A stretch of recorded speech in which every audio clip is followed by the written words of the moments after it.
Good morning and welcome to members, officers and visitors to this meeting of the Resources and Transformation and Overview and Scrutiny panel.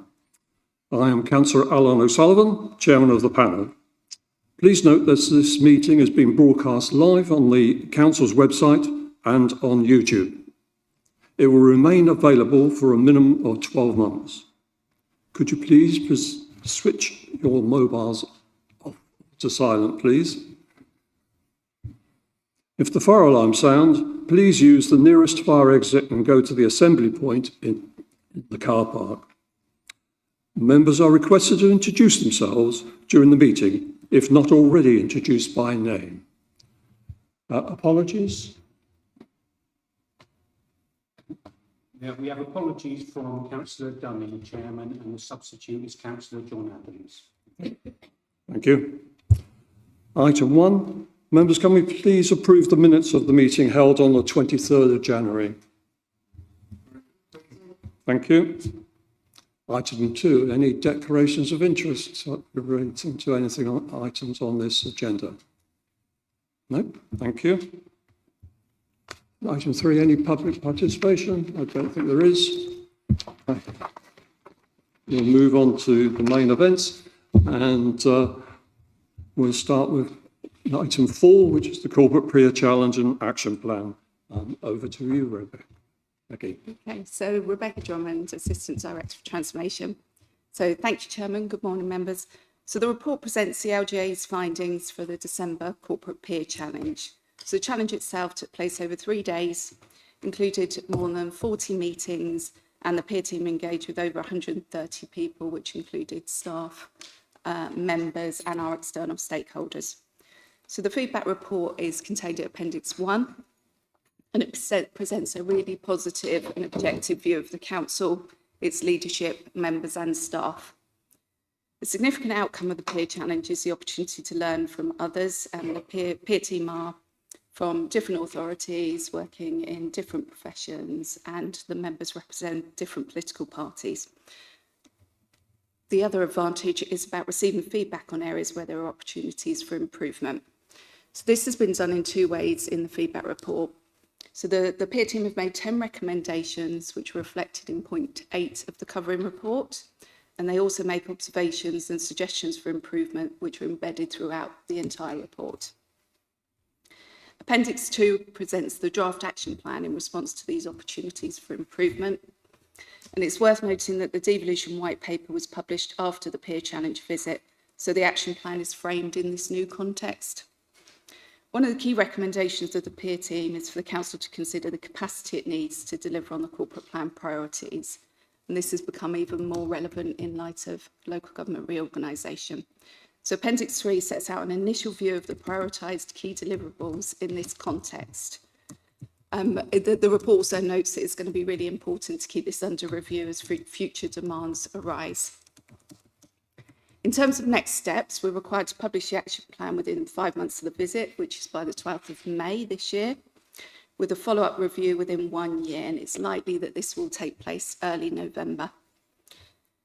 The report also seeks feedback from the panel on the action plan and the key deliverables, and it asks the panel to consider the motions set out in paragraph 18 of the report and make recommendations to Cabinet and Council. Thank you. Thank you, Rebecca. This report is a fantastic recommendation for this Council, and it's good to have such a nice report compared to perhaps others. And it's a good pat on the back to all the officers and the senior councillors who've put it together and worked on it. In fact, I was surprised how much writing there is from just 3 days worth of thing. I'm going to you first, Jack, as you're doing the promotion on behalf of Councillor Rackham. I am, yes. I am supporting the motion put forward by Councillor Rackham in terms of the committee and scrutiny panel chairs and vice chairs. It is a key recommendation from the peer report, which is to consider ways to strengthen your overview and scrutiny function, one of which they set out an option being to appoint opposition members as chairs of the panels. If there is appetite, I am more than happy to compromise and suggest that it is the chairs and vice chairs of just the scrutiny panels, which this council could move to have as opposition members in proportion with their number of seats on the council. I'm more than happy to put that forward if that's a compromise that would be supported by the committee. I think obviously this is the only recommendation apart from the task and finish group for the transformation strategy, but that's been superseded by events that isn't included in the action plan. And I think I'd quite like to see the chairs of scrutiny panels and the vice chairs of scrutiny panels in being opposition members. Opposition-led scrutiny is done elsewhere by other councils, and it's a pretty much regarded as best practice. And I do think this council is lagging a little bit behind in that. And if we want to meet the recommendations of the peer report, this would be one way to do it. Councillor Harvey. Yeah, I would just like to pick up on the point that, as I read it, the recommendation from the peer group, challenge group, was to consider that. It was not a recommendation to do it, but it was an option that they put forward that asked the council to consider. And I think that's what we can do today with a recommendation to the Cabinet. Thank you. Councillor Way. Yeah, I would just like to second Councillor Davies, and particularly on his effectively amendment to the original proposal, where the focus is solely on the overview and scrutiny panels.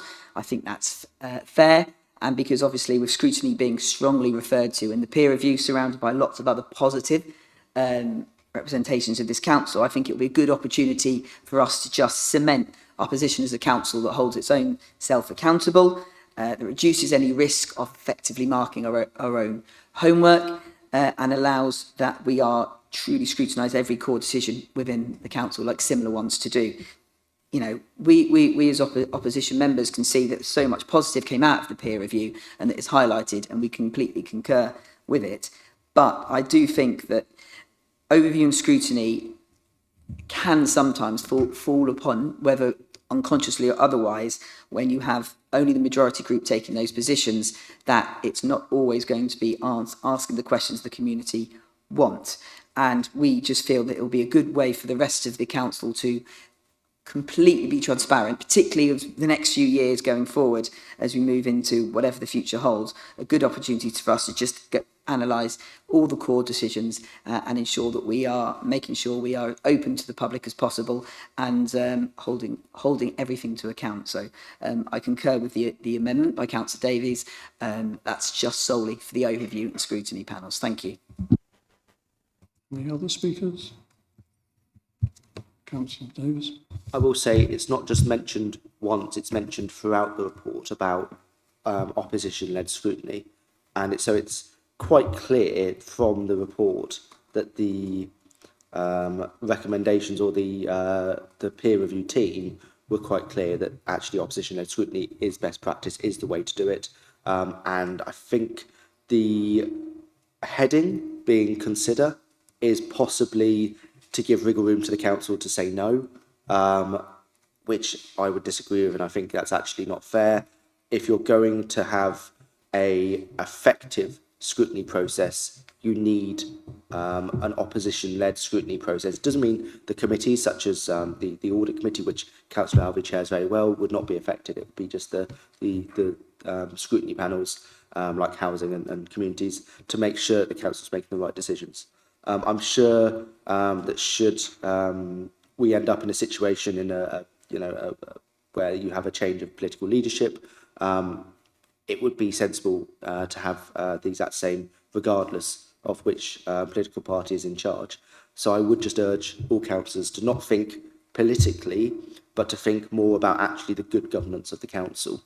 And in this sense, having opposition-led scrutiny is a good thing. Councillor Alva. Okay, yep. I would just like to say that from my experience of being in this scrutiny panel with the opposition there, that they have an ample opportunity to question the administration and to make whatever points they like. There is no problem in them raising any issues. There's no secrecy or anything in chairing these panels. I just do not agree that this option that we were asked to consider, it's necessary to take it forward. Thank you. As a very new member of this council and this committee, I feel sometimes a little bit of an outsider. So as an outsider looking in, that phrase, "you know it makes sense," comes over strongly to me. Disregarding the politics, it just seems so sensible, this amendment. And the fact that so many other councils are already doing it, I cannot understand why anybody wants to object to it.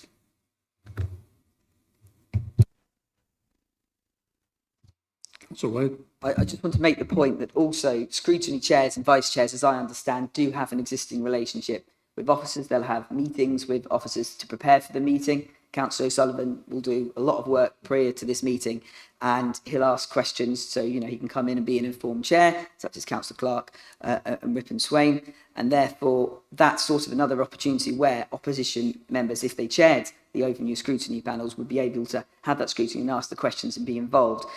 Councillor Alvey makes the point about the opposition members asking all the questions in these meetings, but that is it. That's 4 times a year. They're not involved in the engagement with officers and having a greater understanding and sort of asking the right questions. I do understand it's good practice, not all, but quite significant of fellow other councils. And I've been on the district for 10 years, and it's only ever been on all committees and panels and scrutiny panels, the majority group. Now, I appreciate my first 4 years, there's only 2 of us, so therefore that was, unlikely. But at other times, I'm not always convinced the best person. It's a numbers game at the end of the day. And I wonder if allowing other councils the opportunity who don't come from the ruling group, because we're a cabinet council, decisions aren't made by scrutiny panels, that it might just be a good opportunity for us to just cover that one point that was clearly made in what is otherwise a very positive report for this council. And may I ask, is this an opportunity to mention other things that are in the report, or is that okay? I did want... I think we should deal with this one No, first, I just wanted to... and then come back to the no, rest thank of you it. for that. I'll come back to my other points. Thank you. Councillor Ward. I mean, I think the scrutiny and transparency is brought to this committee, particularly, and other committees, by yourselves on a regular basis. And I have no problem with the way it's operating at the moment. The report does say could be and not should be. And I think we all have a say at these meetings. And I think it works well the way it is. Okay. Yeah, okay. I mean, I think we need to move on, in my view. So I would like to propose that we continue with the present arrangements, that the chairman and vice chairman of scrutiny panels is from the majority party. Can I have a seconder to that? Can someone second that? Councillor Rickman. Sorry? Councillor Rickman, second that.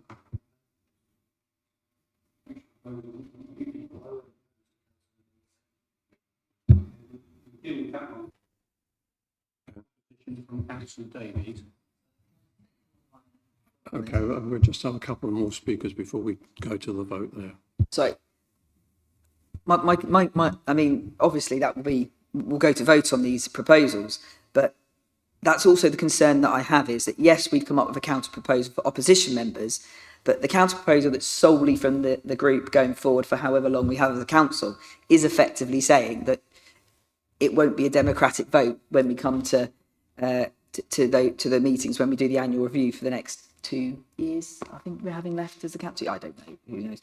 But my concern is that there will never be an option for other people or whoever we feel as a council is the best way forward. And that's what we've tried to sort of balance with this. But Matt, can you confirm the constitutional side of that? Yeah, just thought it was helpful for members to be aware of the constitutional position in terms of the status quo, which is that at the moment there are a series of secret ballots that take place at the annual council meeting if a position for chairman or vice chairman is contested. The committee today can advise the cabinet on the content of the motion that's come forward, but the proposal from Councillor Alvey did reference the majority group continuing in those positions. It's just for that clarity around, at the moment, it's still a contested position for whoever comes forward for those nominations. Thank you. Councillor, you wanted to say something? Thank you very much, Chairman. Jacqueline England. I'd just like to speak. Thank you very much to the group who've put this and went through the scrutiny from an outside external body. There's been a lot of play on the words consider, etc. And obviously we are considering it. And I would just like councillors to think, what is best practice? Just because something has been done for a while and it has worked, it doesn't mean that you have to include anything else and not actually consider. And that's the word, was consider. And this is what we're doing, whether it comes to the outcome that people wish or do not wish, but it's the consideration. And it's not only just us in this chamber. We are here for the members of the public and for full transparency. So rather than make it's going to be a tribal decision in certain respects, but I think it's the time that you have to reflect, and it is brought to us via officers' work and outside bodies that the word consider should be really considered, not just keep on doing the same thing. It's not broken, I know that, but if you want to get better, maybe consideration needs to be considered. Thank you very much for your time. Okay, thank you. Anybody else before we talk about Councillor Rickman? Thank you. I second Councillor Elvey for the simple reason it's the times we live. The constitution of this council and what this council for elected for is very definite and straightforward. We don't know what's ahead. We don't know where we'll be with the reorganisation that's taken place. So I think for stability, we should stay as we are. And I'm very pleased that I noticed the Liberal Democrats spending a lot of time working out that you'll be the opposition. Very pleased to hear it. Thank you. Thank you. I find the proposition rather funny because I think of it like a ship. You've got your members at the bottom, and then you've got your junior officers, which is your scrutiny panel, and then you've got your cabinet, which is on the bridge, and then you've got the captain, which is your leader. And then you want to take away the officers and go to another navy and put them in place. I don't think that's the way that the public would want you to do, and that's not the way the public would have voted. So, Councillor Davies, can you put forward your recommendation again? Yes, I can say it's for the chairs and vice chairs of scrutiny panels to be made up of opposition members in proportion to the number of seats they hold on the council. Okay, thank you. Can I have a vote for that, please? For Chairman. Those against? So that's lost, Chairman. Thank you. Now we'll go back to Councillor Alvey's recommendation. Yes, I would propose that we continue with the present arrangements. Now, taking Officer Matt Wisdom's comments, that is a secret ballot, of course, that the chairman and vice chairman of the scrutiny panels are elected through secret ballot at the council meeting, annual council meeting. I would propose we continue with that. Right, Councillor Rickman, you second that. Yeah.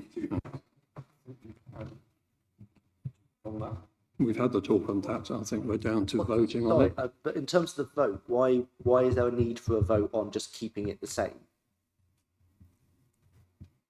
It's worth just clarifying because the recommendations are. It's- There's no change. So I'm not trying to stop about the cabinet. It's either our points. it's not the recommendation in the process that is being voted on. Yeah, perhaps if I can just clarify. So the recommendation as per the panel is to consider the motion referred to. So in considering the motion, as obviously we've had the vote as against. So in due consideration of, let's also then take the vote on the other side. Okay. Can there votes in favour of Councillor Alvey, which is to remove item 4, not to have that recommendation? That's it. It's 5, isn't it? And those against, please. 4. So that is carried. Now, Comments on the rest of the board. yeah. So, Councillor, would you like to now go on to the rest? Yeah, it's just a couple of other points in the peer review that I think is worth highlighting. 3.9 I thought was really, really useful because obviously on one side we know that we are, and there are market reasons for this as well, below the average affordable housing that we should be building, 228, it was like 130, I think mentioned in the report. But I think it's worth highlighting that how the housing team work was highlighted and complemented in the report in 3.9. And we've seen evidence of that as councillors and the council collectively, and the hard work mentioned on Housing and Communities Overview yesterday. And I thought that was very good to see in writing. I do think that we should still keep on board the fact that we are below that affordable housing target, and obviously within the positive of the report, pick out these bits that actually where it highlighted we need to improve. I also would like to point out that it does mention representation, and obviously it doesn't in a sort of a smaller point in the report, that making sure that we continue the existing good work with representative groups of our staff, making sure that we build up the numbers answering on our staff survey, and we look at the success of the LGBTQ+ group and see if there's other groups that would benefit from having those within the staff as well, because where I work, they work really, really well and people feel listened and valued. And I do think that could be a success, particularly around people are going to feel nervous and anxious with LGR about jobs and future, but anything that we can do, whether it's bringing it, when we bring new people in to make them feel valued and support them, that is going to be really key. I haven't read a lot of reference to staff in the LGR, and I know this council cares deeply about it, but that's something that people are understandably going to be anxious about. And also, this is one for probably all of us councillors, it's how we represent our community. Whatever our new council looks forward to put it bluntly, there are 51.9% women in the New Forest, there are 8 on this council, and that's rubbish.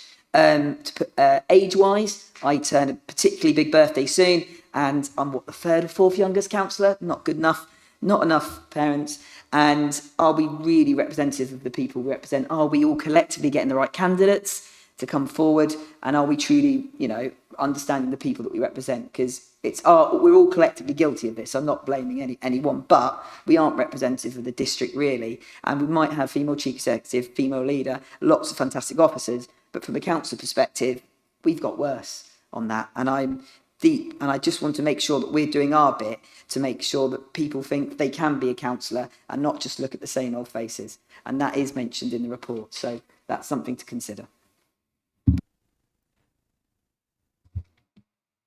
Any other comments on that, Councillor Alvin? Yeah, I would just like to make a comment on the action plan, which is Appendix 2, and in particular the item 7, which is the Develop an Asset Strategy and Action Plan. And the date of July, I'm concerned that this is going to drift if we're not careful, and I wonder if it's possible to bring that forward. July 25. Yeah, if I can just comment on that, Chairman. So the intention this morning is to run through the pillars of the asset strategy. What we'll then like to do is to bring that back to the June panel. So by default, that makes it for a July approval. So in order to run back through this panel with the proposed strategy, June, July approval thereafter. So we're committed to that timeline as it's set out in the action plan. Okay, but the action plan is being considered now. We're not going to consider it again, are we, in June? No, that's the consideration of the strategy itself. So the asset strategy will come back to this panel in June. Right, With a okay, view then- because you say it's going to be adopted in July. Yes, that's correct. So that's the target. So then the asset strategy, we come this panel in June, through to Cabinet Council in July. Okay, thank you. In fact, you stole my thunder a bit because I was going to ask about the asset strategy. So, I'm saying you stole my thunder a bit because I was going to go on about the asset strategy.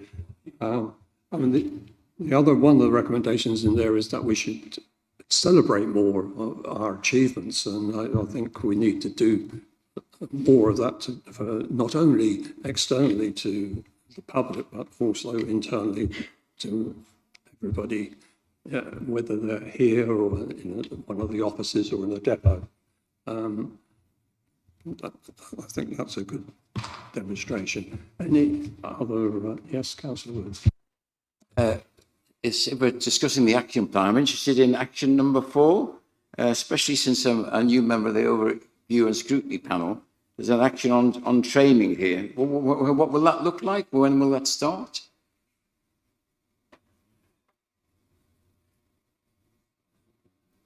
Uh, 4.4 on the action plan.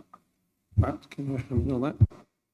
Yeah, happy to comment on that. Group leaders received an update recently on the outcome of the induction programme last year, building on the next phase of member development, and there were some themes there as to how we would work with members. So if you're on a particular committee, you would need X, Y, Z in terms of your training, building a bit of a package for members. So that's coming up in the next few months so that members, when they also see a training opportunity that might be sent their way over email, they can identify what part of that role that might fit, and hopefully that helps you sort of decide from all those different opportunities you're presented with which ones you need, which ones are discretionary, and what your interests are. So that's on its way shortly. Thank you.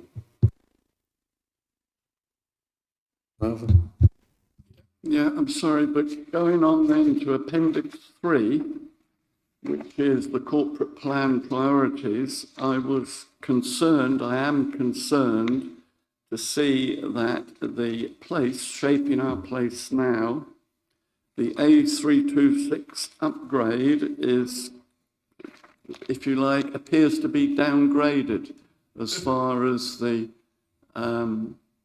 district council goes. Now, I know the district council has little input into it, but I believe the A326 upgrade is a key issue and should be kept as a top priority.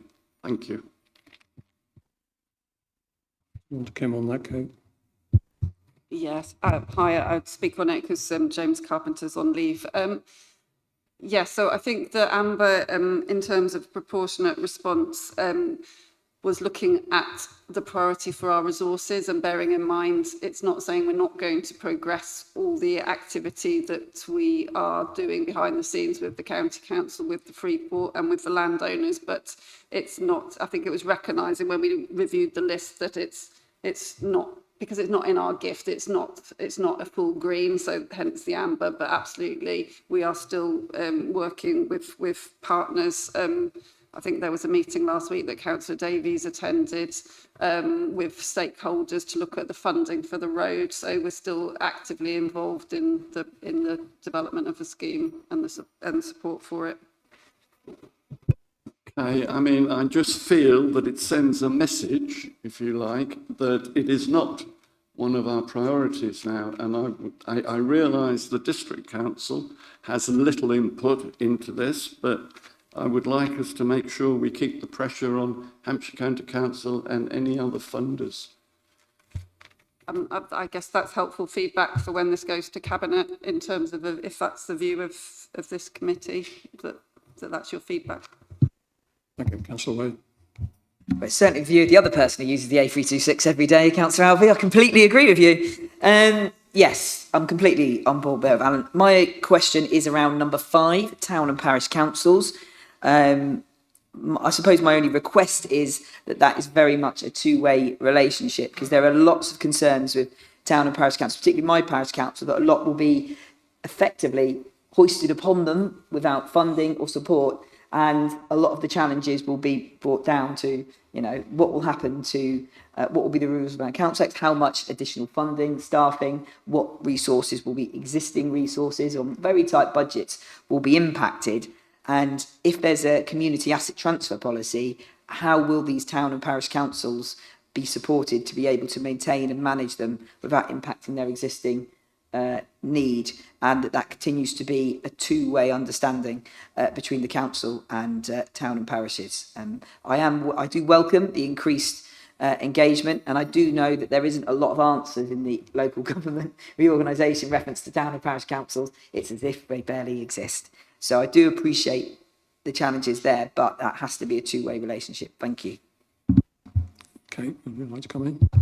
Yeah, thank you. I just absolutely agree, and hopefully we've drafted the wording to respond to that, and that was the feedback from the CPC, from the engagement as well, is that we need to make sure that we are open and having a dialogue in an equal manner, you know, in the same way that we get frustrated sometimes with the dialogue between the county and ourselves. We need to make sure we don't have the same approach with our town and parishes. And in the spirit of that, just to flag for all members, there is an event that we are working with Nafalcon on the 28th of April at Lyndhurst Community Centre, and every town and parish has been invited to come and start exploring these issues together as we sort of embark on what's happening in the future. Councillor England. Thank you very much. Yeah, Section 5 is something I'm also very passionate about. Luckily enough, Boulder Parish Council, who I sit on, we've got a very good clerk, and she is always encouraging all councillors to do ongoing training. But I do know several that are a little lacklustre in that sphere. So maybe it could be something that could be slightly more driven with the district council when we're doing our training as us as councillors to go into the towns and the parishes to sort of lead the way possibly and say, right, we're still getting retrained. You know, you don't know everything. Everything's changing. It's a movable feast at the moment, but it's to keep the dialogue going, I think would be beneficial for everybody. So if there's any way that we could have this put into the publicity that the district gives out to all in their updates, would be something that would also engage the public if it was put out in the media that way, as well as the councillors, whether on town or parish, to make them feel more involved, because we don't know where we're going and what we're doing. So we're all in this boat. We're talking about this boat today, going down the river that we're not quite sure what disasters we're going to hit or not. So it would be the ideal opportunity to embrace them, I think, in that medium. Thank you. Councillor Davis. Going back to scrutiny and stuff like that, don't worry, I won't try and rehash the arguments or discussions we had earlier. One of the things I see in other corporate activity is corporate dashboards with red in stop. Is that the key performance indicator dashboards? If so, that's quite a big part of scrutiny for the next couple of years that's going to be taken off. No, just to reassure you, it's not the dashboards. So the dashboards in their current form will still continue to work on them to make them as user-friendly as possible. So that this is more the electronic development of that data. So using Power BI dashboards. So we will do as much as we can within those resources, but just making sure we're preserving those resources for other activities. Councillor Wood. If I can go back to the action plan, number 8, to continue to recruit more diverse people to stand as a local councillor. Well, I think this is a fantastic aspiration, and it's thanks to Jack Davis that I'm here today, because it's very difficult to get new people on board.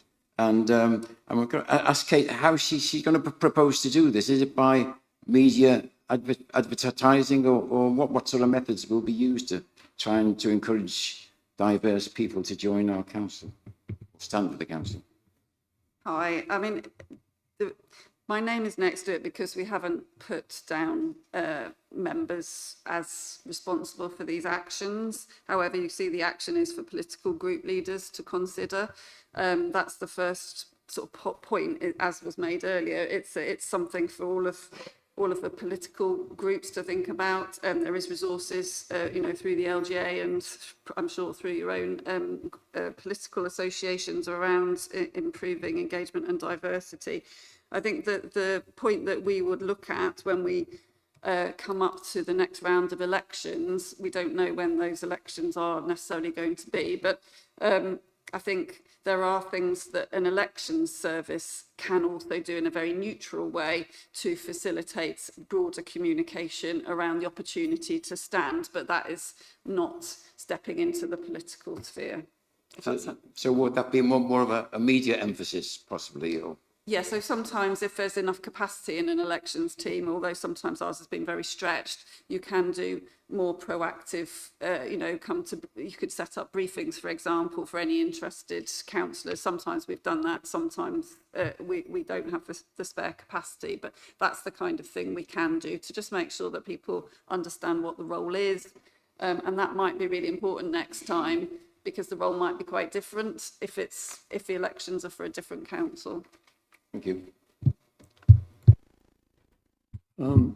With what you were saying, Councillor England, I agree to some extent that we should be obviously communicating with towns and parishes. The only problem I think at the moment is we don't know where we're going, and I don't think the government knows where we're going. So it's very difficult to pass that information down.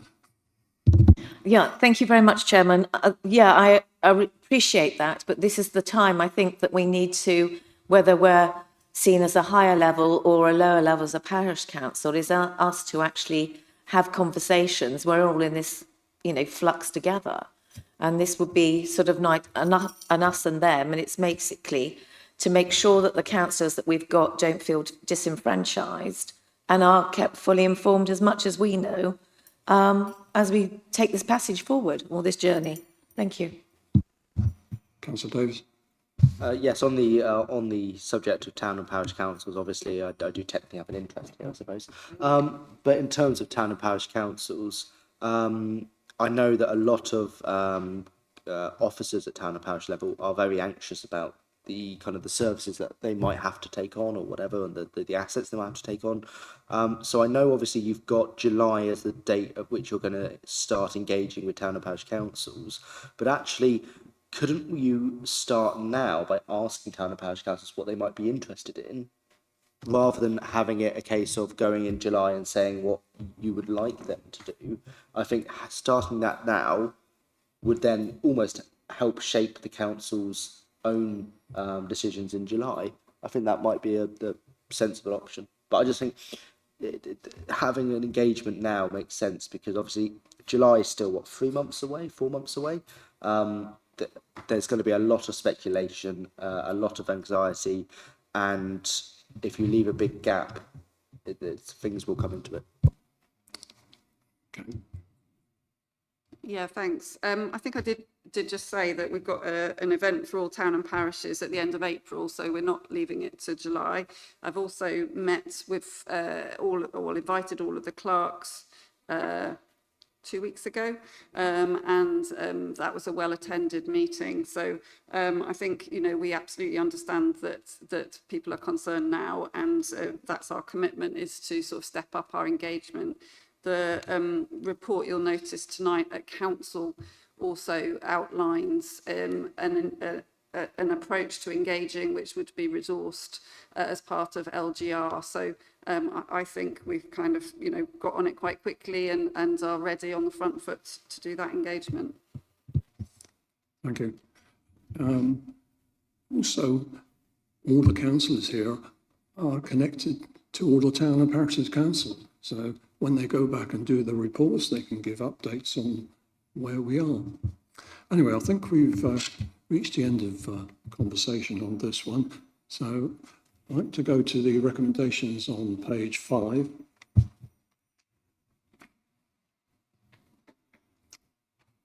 And I'd like for us to be able to put forward those recommendations with the exclusion of number 4. Those agree? Okay. Thank you. Right. Move on to item 5 now, which is future New Forest programme. Is Ingrid? Yeah, good morning, everyone. Ingrid Archer, Transformation and Improvement Manager, here this morning with colleagues to present our Future New Forest update to you all. So just to make some introductions who I have alongside me today. Sorry, bear with. Okay, so I have Rich Bird here, as a digital transformation lead to my right. To my left, Kate Hardy, who's leading on our people strategy. And then finally, John Cooper, who's leading on assets. So what I'm going to do this morning is take you through an overall programme update. Apologies.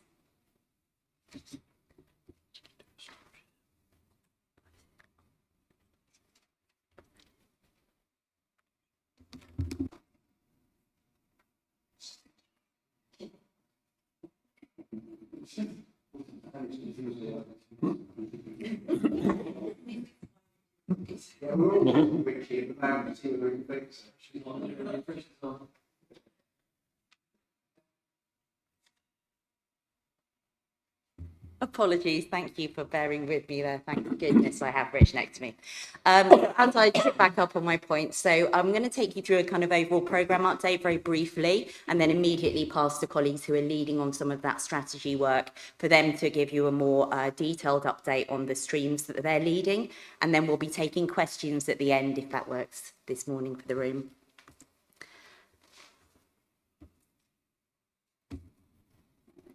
Okay, so our customer and digital, which is really the core of our programme, is moving forward at pace. And we are doing some more deep dive sessions now with potential software providers. So what that means is previously the conversations that we've been having with potential suppliers have been from a projects and ICT space to really understand what implementation might look like. We've now moved to a level of confidence where we've got our business leads more involved, so they can do that real subject matter expert lens on what's being potentially provided to us and make sure that it works for our service delivery and our processes. So that deep dive works started on the 10th of March and will continue for a number of weeks as we really explore what we need in the organisation and how this new technology could work for us. In our people strategy space, our full and abridged versions of the strategy have been agreed through the government's framework for transformation. So brilliant progress there and some excellent feedback received. Thank you to anyone in this room that's helped us with that work. The transformation business case is obviously important to support the overall transformation delivery of this programme. So we're looking closely at what reorganisation might mean for that, what our objectives need to be, and any slight changes to some of the work that we're going to be delivering. So there needs some careful thought around that, and that will be ongoing for the next couple of months while we get that document right. And of course, it will come back to a number of groups for review. Corporate priorities have been looked at by our FDs and also by Cabinet. So we're absolutely clear on priorities and what's moving forward. Generally speaking, our technology and customer work is absolutely moving forward at pace, the right thing to do and on track for delivery. And then finally, we are going to release Microsoft Copilot, so type of AI technology at the end of this month. It's widely used by other councils, and the version that we're releasing won't interact with our data. So it's a nice low risk way of us really embedding some digital skill, some AI capability, and starting to understand what this technology could unlock for us without taking risks around vulnerable people's data or important information that, of course, we need to keep safe. So I'll pass now to my colleague, Rich Bird, Digital Transformation Lead. Thank you, Ingrid, and a very good morning to everyone on the panel. It's exciting times in the digital space, so I think for everyone involved in that space, it's been really energising to dig a bit deeper into what the technology can do. And as Ingrid alluded to, some of those more focused workshops have started now, or continuing, I should say, and we're focusing in on what systems can do, how they can support optimised processes and put us in the very best technology space, both now and into the future.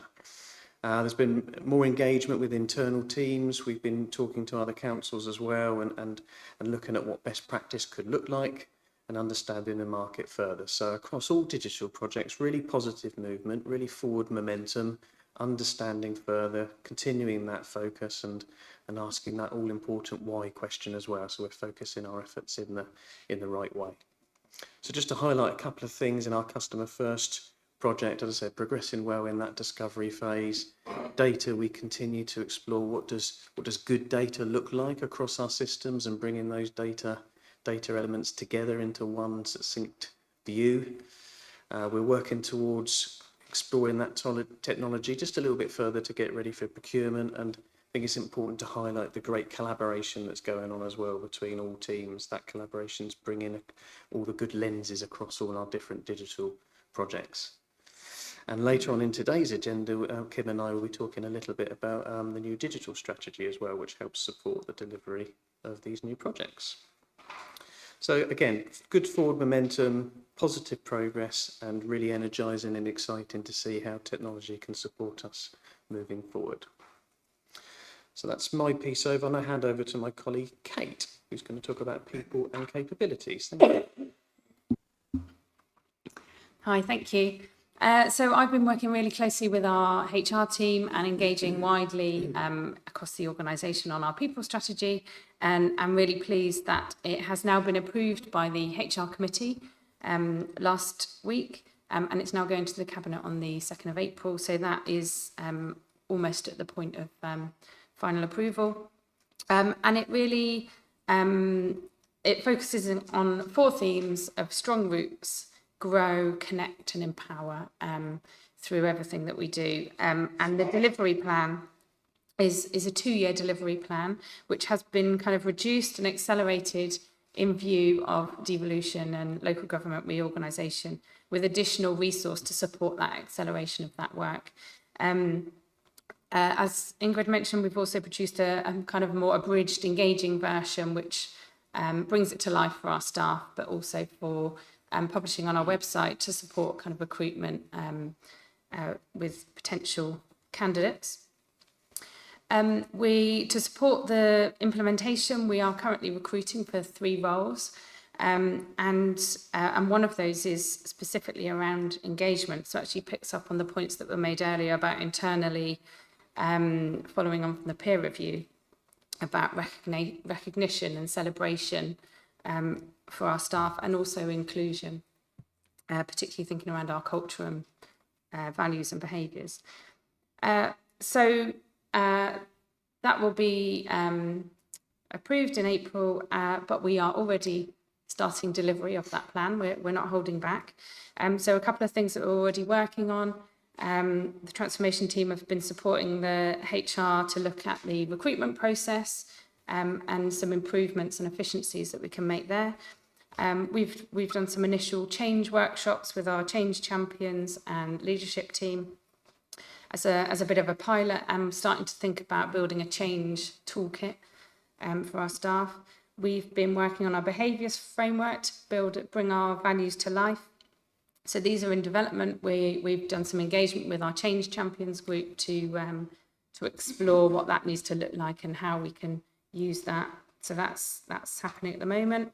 We're also putting in some targeted support for our waste service for the challenges that they're facing and some of the service change that's happening now. So lots already going on, which contributes to that 2-year delivery plan, and yeah, lots more to do going forward. So that's me. I'm going to pass over to John now. Good morning, everybody. I'm here to talk about the Strategic Asset Management Plan. I noticed we spoke briefly about it earlier on. So what is a Strategic Asset Management Plan? Basically, it's a tool which councils and organisations will use, which shows how we will manage and the principles of how we will manage our assets going forward. Usually these are a 5-year time frame and they're monitored on an annual basis. But bearing in mind what's happening in the near future with this council, this is going to cover a 3-year period. Just a brief overview of the type of assets that we manage, excluding housing and the beach huts, which we own the land that the beach huts sit on. We have about circa 430 properties and plots of land covering 786 hectares, valued at circa £107 million. So, the strategic asset management plan, this will support the corporate plan. So basically, if you look at the slide there, basically we've got the strategic asset management plan, and that will be supported by 5 pillars, which I'm going to go through in the slides after this, give you a bit more detail. And that will then be underpinned by the policies and procedures, which we're going to review. And if we don't have the policies and procedures in place, we're going to develop those as well. So the number 1 pillar is digital asset management. Number 2, asset optimisation in support of corporate plan. Number 3, working with partners and communities to promote efficient, effective service delivery. Number 4, to reduce environmental impact of our estate. And number 5, to support economic growth and regeneration. So basically, with regards to assets, we need to make informed decisions. Informed decisions need to be around data and making sure the data is valid. So what we are looking at doing is having one database. Currently, we have up to 9 databases which we have our asset data on. Some of it is managed on spreadsheets, some of it on computer systems. So we need to have an effective digital system where we can make these informed decisions. Also, part of that, we need to understand the condition of our estate. And then we can start forward planning on an annual basis. We can say, well, we need to invest in these assets. We need to speak with the services, understand what their requirements are now and what they are going forward, so we can work together and have the right property in the right place at the right time.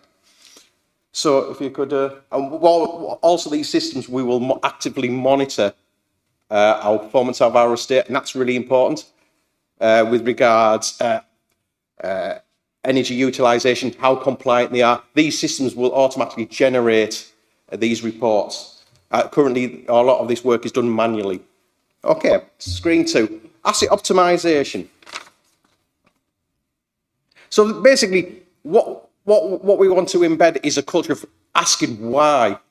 Why do we have these assets? And we have to, and the strategic asset management plan will develop and show the format how we ask these questions and what type of questions we're going to ask. Not only what are the total running costs of the buildings, why are they located in the areas that they are, why are the services in them? We need to be really ask these questions. This has to be done on a regular basis because things change. So, next screen. Partners. I noticed we had a little bit of a discussion about community asset transfers earlier on, and this is one of the pillars which will assist with this. It's not only looking at the assets and are they best, the services in these assets, are they best delivered by the council, by our partners? You've also got one public estate, which is the blue light services. Just how do we optimise it and for the benefit of the community? So this policy will, I'm developing the community asset plan, and typical things we can look at is at community halls, public conveniences and open spaces. Are those services better delivered by another entity, whether it be the communities or other services? Okay.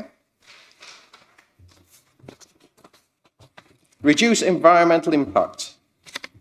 The council, we need to be seen as a leader in reducing the environmental impact. How we need to encourage the communities to follow our lead. So the type of things we need to champion it, we need to protect our coastlines, and what we are targeting is when we're doing any future developments, we are looking to make them as energy efficient and environmentally friendly as possible. As an example, we're currently installing 8 electric charger points on this site. So we're putting solar panels on Applemore Leisure Centre. So we are trying to lead by example by reducing our impact on the environment and save it for the future generations. So this will set out the tools how we intend to do this. Support economic growth. What we need to support employment within the area and businesses in the area. And how we do that, we need to work with businesses to ensure we have the right support network. We have a number of investment buildings which we have Platinum Jubilee, which is, I believe, 72% occupied, and how we can work with businesses to entice more businesses into the area and make it a welcoming place to work. So that's the 5 pillars which we are developing. So to me, it's very sensible pillars which we are developing. So I'm more than happy to take any questions from anybody to ask further. But the plan is to bring this, as Alan said, in July. Okay, thank you, John. So that concludes our update for this morning, and we're happy to take questions. Thank you. Thank you very much. I like the idea of more specific trainings so that you bring up to date other members of the staff so that they then give good practice for us and a good front, so that we become much more efficient. Everybody should be happy because they know what they're doing. The other one is the asset management. Is who's going to control that? Because you're saying you're going to put all the assets into a strategy, into a database. Who's collating that? And then what happens when you've collated it? That will be managed centrally by the property team, the estates team. Because what you can't do is, if you have all this data and information in a central database, having many fingers in the pie, because then it soon gets corrupted. So those assets will be managed, and the data managed centrally by the property team. Right.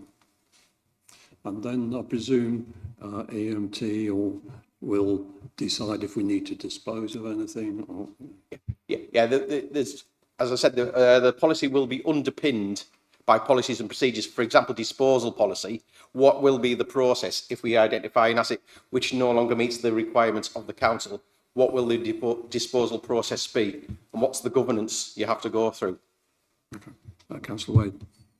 Yeah, I think you sort of hinted on my concern with that. Some assets obviously can be done at an officer level, but there may be some with community interest and value that will need to go to panel, to cabinet, to portfolio holder and council, so forth. So that within the governance review is where I'd be keen to see a bit of clarification where we put in those limits and where elected members can have that discussion and debate for those assets, because 2 and 3 in particular in the asset, because obviously you've got the optimisation in the court plan priorities, rationalise and reduce the number of buildings. There'll be many with community benefit that they have, and then obviously you reference community halls and open spaces in number 3. So there will be some organisations that can take them on, and others that won't, because obviously we have the budget behind being able to run these assets versus smaller organisations. So there will be concerns about the future of these assets that are very valuable. And my other question, particularly mentions to number 4, reducing the environmental impact of council assets.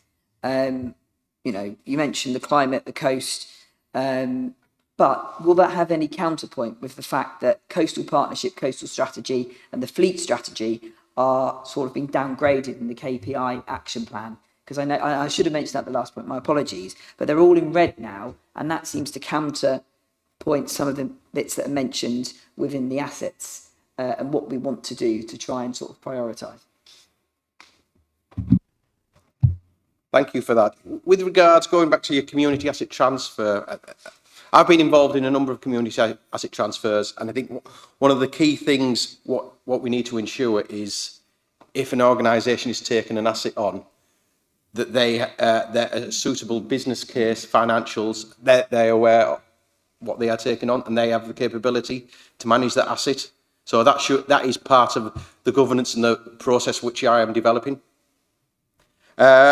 With regards what you just mentioned about the coastal, can I come back to you, please? Yeah. Okay. Oh, I was just going to add a bit about, from my understanding about the red coastal, just that we're going back. So just to explain a bit more detail. So I think the coastal destination strategy was a medium to longer term idea to think about how we make the most of our assets along the coast, and also, you know, there's some win-win there with mitigation of to attract more visitors to the coast and away from the park. So, but quite a big long-term project. So I think, given the fact that we've got to focus on a different set of asset work, that was moving into red, and the coastal partnership model, that was more around the longer term future of the coastal team, and whether that was going to become part of, there are broader coastal partnerships that work to deliver across the South Coast, and that might still be a direction of travel, but we need to understand more about LGR before we move that forwards. Yeah, I don't know about fleet. Anybody else know about fleet? Yeah, I can comment on that. So again, we're intending to still look at, but as you say, it's a slightly lesser. So, you know, in terms of I suppose the 7-year fleet payback and those sorts of things, and the significant infrastructure that would need to go into, say, our depot sites to support, as I say, with LGR as it is, it just doesn't feel like the right time to consider that significant infrastructure change to support absolute fleet rollout. But not to say that we're still not taking opportunities and looking at opportunities when they arise, but it's just less wholesale than it would have been. Councillor Alvin. Thank you. Yeah, I'd like to go back to the programme update and progress update. I mean, there's no measurement here at all. There's nice words and all the rest of it, but there is no measurables. And originally, when we started this transformation process, it was going to be invest to save. And we set out that we wanted to see regular reports on expenditure and what we were achieving. And we're just not getting this now. I don't know, how we can do this, but the fact is there's lots of nice words, but no measurable items. Okay. Yeah, thank you, Councillor Alvin. So both good, really good points, but good reasons, hopefully, as well. So the programme team only came together in September, October this year. So a lot of the work they've been doing is foundation work. So the people strategy, the digital strategy, some of the market engagement work.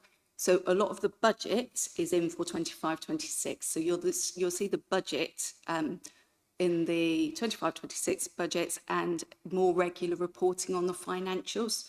So when we come to Rich and Kim's IT update, there's those budgets in there for the key digital projects, and they include some of the resources also needed to deliver those. So we're just not quite there yet in terms of the level of detail about expenditure versus budget, but we will absolutely be bringing that to the panel. And the other thing that's worth updating on is the revisiting of the business case, because you're right, it was an invest to save, and the business case did lay out a position where if we introduce this model, which was BV2, as set out, we could give a return on that investment over a period of time. Now, due to LGR, that doesn't quite stack up anymore, that invest to save, that return on the investment. So we're needing to go back to the business case and look at what projects do we absolutely need to pursue, some of them because they're business critical, so we're absolute commitment to the customer project, to replacing our CRM, to making it as easy as possible for our residents to contact us, but also making it as easy as possible for our staff to be able to do their job to serve those customer requirements and join that up. So that's a really critical one. Housing maintenance, also a critical one. But there are other things within that business case that we need to take stock of. So that's the piece of work that we're doing at the moment. So hopefully it's a really good feedback. Hopefully at the next panel meeting, you'll be reassured about the position that we're in. Okay, I hope you made a note of that, Mr. Chairman. Thank you. Okay, Councillor Davis. Thank you. On the timelines and the timescales, I believe we're supposed to be, if you're supposed to be having negotiations or discussions with town and parish councils in July or starting in July, having come to a decision in July, how confident are you that this will be in a state of readiness at the next Resources and Transformation panel?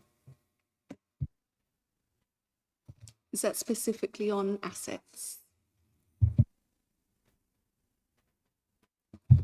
So the timeline is to come here July to have the strategic asset management plan approved. It doesn't. We haven't committed or said that we're going to start discussions with the parish councils with the community asset transfers at that date. Yeah, if I can just confirm that, Jack, so that's absolutely right. I think it's the start of the process in terms of what we're trying to achieve for that July approval date. So that will just be the approval of the strategy, that will be the confirmation of direction of travel to include the adoption of the community asset transfer policy. At that stage, that gives us the framework and the governance that effectively we're working to when it comes to those conversations and discussions with the town and parish councils from that date onwards. But I very much strongly suspect we'll be having conversations with the town and parish councils for at least 2 years after then, with a view to, working ultimately to the end date, whichever vesting day that might be, whether that's April 28 or April 29. So yeah, there's a long way to go on this. I think we just need to bear in mind that we need to be, starting the piece early, but it's going to be continuing for some time to come. Councillor Adams.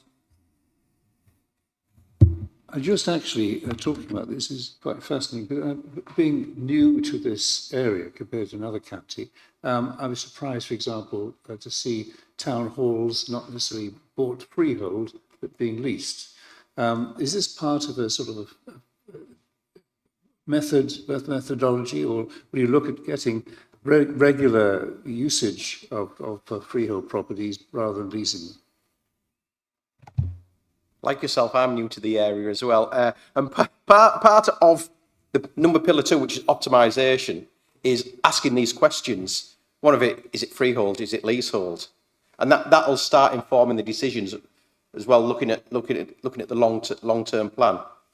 Should we have leasehold? Should we have freehold? And what the actual costs, and do we need these buildings going forward? So it's throwing everything into a pot and scoring it all and coming out with an answer, a recommendation, which will start discussions. That's right. So I'd like to move on to the IT update to Rich. Thank you.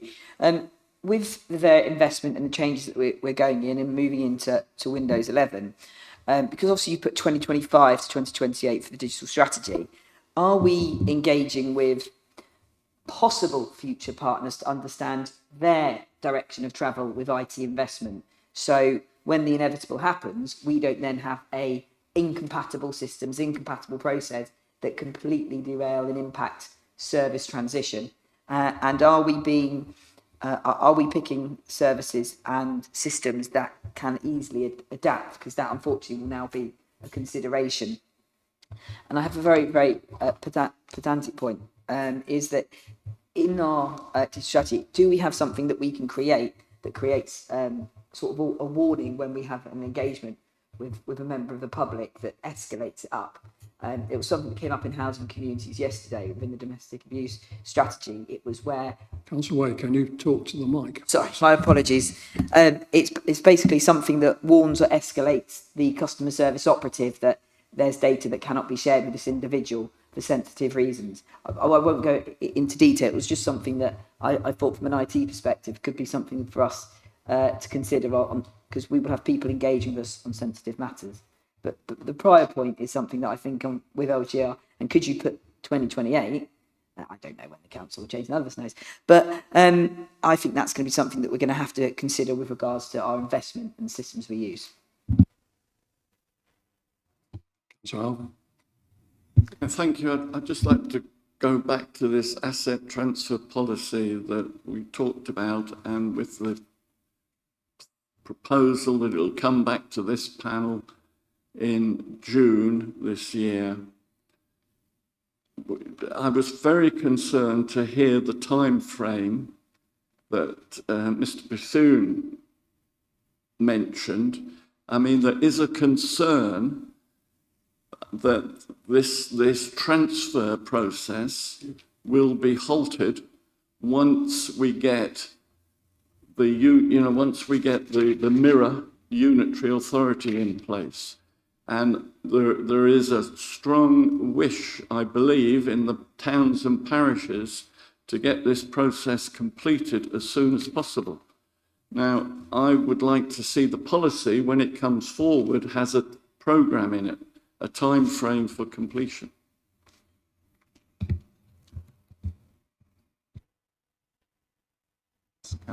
yes, okay. Yeah, sorry, Rich. Thank you, Chair. Much obliged. Much obliged. Thank you. I know, close. Thank you for the questions. We are engaging with other councils, and Kim and I have actually got a visit next week, so that dialogue is open. And as mentioned in my update, we are trying to learn from other councils as well as share our knowledge as well, because I think we're quite ahead in some areas as well. Procuring that right solution, we've spoken at previous panels, haven't we, how technology evolves so quickly. We now have LGR to think about. We will be agile. We've got that mind on the short term, the medium term, and the long term as well. So when we are procuring and looking at those systems, they will be very much, hopefully, the very best system we can find. And that's why it's important to lay those foundations. I think understanding processes, asking the why question on regular occurrences to ensure we're focusing on the right areas. And in terms of that progress, how do systems talk to one another? Again, we're working really hard to embed things like integrations, how are systems going to talk to each other, where does data live, what are master systems, so we're embedding those in our requirements now. So we're really thinking about it, so by the time we go and look at systems, we're then assessing those and thinking about how the whole architecture will fit together. And again, in previous panels, we've spoken about that importance of data segregation, and it's only appropriate to see what you need to see. I think on my slide I mentioned the technology element, the people and the process. So our data project is not just about technology platform, it's the governance and the process around that to ensure that our data is safe, it's protected, and those who can access it in the right way. So lots to consider. The housing communities part you mentioned about an early warning system or something. Again, we can look to embed that in requirements gathering for systems. So thank you. I'll follow up with colleagues on that more specifically. And just quickly, is it going to be on the risk register that we're going to have a council on day, and then a new council on day one, and that there's going to be possible system issues and transitions, and hopefully another council I won't name isn't on Windows 10, for example, while we're on Windows 11. I do know the fire service in Windows 11, so I'd like to think it's going a bit further wide, but that we're actually going to not have that risk that for the residents, a new council will mean completely new services, and that's going to just we're going to put that in our risk register, for example. My new headache. Yes, moving forward, lots of variables in this one. We will be mindful of risk. We will also do regular strategic review points as well, and just assess where we are. We're going to have to be agile to things that are changing, and whilst progressing ourselves, we can't stand still. So thank you for mentioning Windows 11. That's actually in flight at the moment, that upgrade. So we never stand still, but we need to remain agile as we move forward, for sure. Alan, you answer, Councillor Alva. Yeah, if I can just come back on Councillor Alvy's point. Again, I think just to reaffirm, I mean, July, ultimately, that's the earliest point that we'll get to a position where we can have an adopted asset strategy. And because at the moment we don't have a current asset transfer policy, so we need the strategy, we need the underpinning policies to act as an overall framework for us to work within. We can't really do much else formally before then.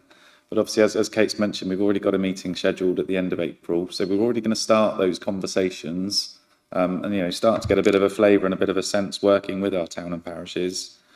But what we're also very conscious of is we need to make sure that whether it's a town and parish, whether it's a community organisation, that they're absolutely go into it with their eyes open as well. So there's still work for us to do in terms of that data capture, so that we're really going in with the data, with the information that gives the absolute clarity on what it actually means to take on a particular asset. You know, what are the resourcing implications? Does that have a precepting implication for a town and parish, for example? How far in advance then do they need to start thinking about that? We're thinking of condition surveys for some of the buildings that we're looking at. Again, those take a bit of time to do, to make sure that there's a PPM schedule that goes with any building. So really, we are just at the very early stages of this process, and we just need to see it through in a nice, consistent, logical way, as you say, using that overarching framework, which we'll get from July. I would just like to come back on that. I don't believe we have an open-ended time to do this. I think we're going to be faced through the reorganisation process, through the electoral cycle and everything else, that we will, unless we complete it before the unitaries are set up, we will not do it. I think it's got to be done at pace. I think that's noted. Just the one more, two more, and then we'll... Referring back to the Strategic Asset Management Plan number 3, I'm interested if the assets of community value, will that plan affect any new proposals for the properties being added to the list? The asset strategy that's going to be adopted by this council doesn't prevent or preclude any asset community value applications being made to the council. So no, we'll still receive those as usual. Thank you. On people and capabilities, you mentioned the 3 additional roles to support the delivery plan. Firstly, are these going to be fixed-term roles, considering the delivery plan and obviously the future of this council? And if so, is there an opportunity for these to be internal and roles performed? Bear in mind that we're going through reviewing our behaviours, reviewing work, going through having changed champions, that actually this could be work taken on by 3 upskilled current members of staff and reduce cost and impact. Yes, so the 3 roles are around kind of organisational development, so the culture, behaviours, learning and development opportunities, a learning coordinator to really support embedding new learning opportunities across the organisation, and an engagement officer. We have 2 of them we've been interviewing this week, so they did go out to external recruitment, but we did encourage internal people to apply. So there's a combination here where there are not necessarily the skills within the organisation that we can draw upon already. There are in a couple, but not all 3 of those. But I absolutely agree with you around supporting internally people to move and to develop the capabilities. And we are looking at, for example, coaching skills as an example. How do we develop capability to support people to learn from each other, coach and mentor each other internally, so that we upskill our staff and hold that capability, and it makes for a much more sustainable organisation. That's just one example. There could be others. Thank you. I'd just like to note item 5 and thank the officers, the quad team. Move on to item 6, which is the annual ICT delivery update. Back to you, Rich. Thank you, Chair. Yes, back to myself and Kim. So very good morning again, and both of our pleasures to come back and deliver this ICT annual update for you, where we'll be reflecting and looking back at some of the ICT highlights over the past 12 months. Goodness me, where does 12 months go? A lot's happened in the last 12 months, and I think picking up on what this panel said this morning about celebrating success, it was actually a really positive reflection looking back at the last 12 months in ICT and some of the things we've delivered. So it was nice to revisit some items. So we'll give an update both from an operational and delivery perspective, touch on the finances and work programme, and finish up with what's happening now. So I'll hand over to Kim with the first part of the update. Thank you. Thank you, Rich. Good morning to you all. I wanted to share some stats with you to show what sort of tickets that we've had in. So these are tickets, incidents and requests from all of our officers and members that have actually been logged with us. So over the past 12 months, we've dealt with 1,827 incidents. So that could be something might have broken, something's not working as expected. And of that number, we've closed 1,817. Whilst meeting our KPIs, whether that's our corporate KPI or our own internal service KPIs. Requests, we've received 5,255. So that could be setting up a permission for a user for an existing application, some actions coming from a vulnerability scan, or a new server request. And of that number, we've closed 5,086, again, meeting our internal service KPIs. Alongside our tickets, we also have over 300 planned activities that we carry out each year in order for us to maintain an available, stable and secure network and portfolio of applications for us all to use. So these aren't reflected in these numbers, these are different and they're varied, and they can be some fairly minor tasks. So for example, a certificate renewal, some checks that indicate something is working as expected, or some really quite significant tasks like a major application upgrade, or we have multiple data sets that we need to update within our CAD Corp application, and that's from a variety of sources, including Hampshire County Council, Land Registry, Ordnance Survey, and we do that for us, and we do that also on behalf of National Park. Our infrastructure is now in Microsoft Azure, so we also have optimization tasks that we carry out each month to ensure that we're only using what we need to. We're powering down servers that can be, whether that's overnight and at weekends, so we can see some cost savings, and we can see our energy consumption being reduced as well. We've also undertaken 13 firewall replacements at each of our sites. We've replaced all of our MFDs at each of our sites. Our laptop and desktop device replacement is continuing as part of our annual replacement programme. And we've already touched on the rollout of Windows 11 to replace Windows 10, alongside Windows Hello for simpler authentication. That's already started and going really, really well, and will continue over the next few months. We've replaced 180 mobile phones and tablets before they hit their end of life. And during this calendar year, that remaining fleet of around 350 mobile phones will be replaced. And we've also managed around 170 annual maintenance agreements, and we work closely with the procurement team to ensure the IT-based contracts are monitored in line with contract standing orders. We've also got many activities and ongoing business as usual tasks that sit within the security space to support our ongoing compliance. So these are, as an example of just to name a few, we have an annual IT health check, that's by an accredited external company, and then our remedial actions that we undertake afterwards. And to support that process, we run internal vulnerability scanning on a much regular basis to ensure that we're ready for that annual update, and hopefully that gets better each year. And on this next slide, I just wanted to touch on cyber a little bit further to just show some stats and share some stats with you.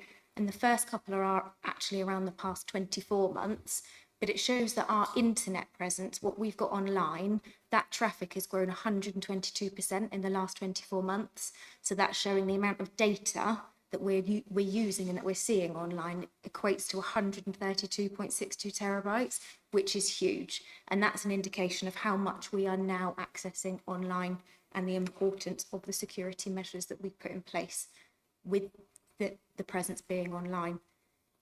The bottom two stats are around what we've blocked and our security measures, what we've picked up and blocked. So malware, malicious content, there has been 14,940 attempts for people to click on links for malicious content and 979 phishing attempts, and our security measures have again blocked those, which is great. And I mentioned compliance that we work to each year and the ongoing activities associated with those. So we achieved our PSN Code of Connection certificate last October and November. So we will be working towards that again over the next few months.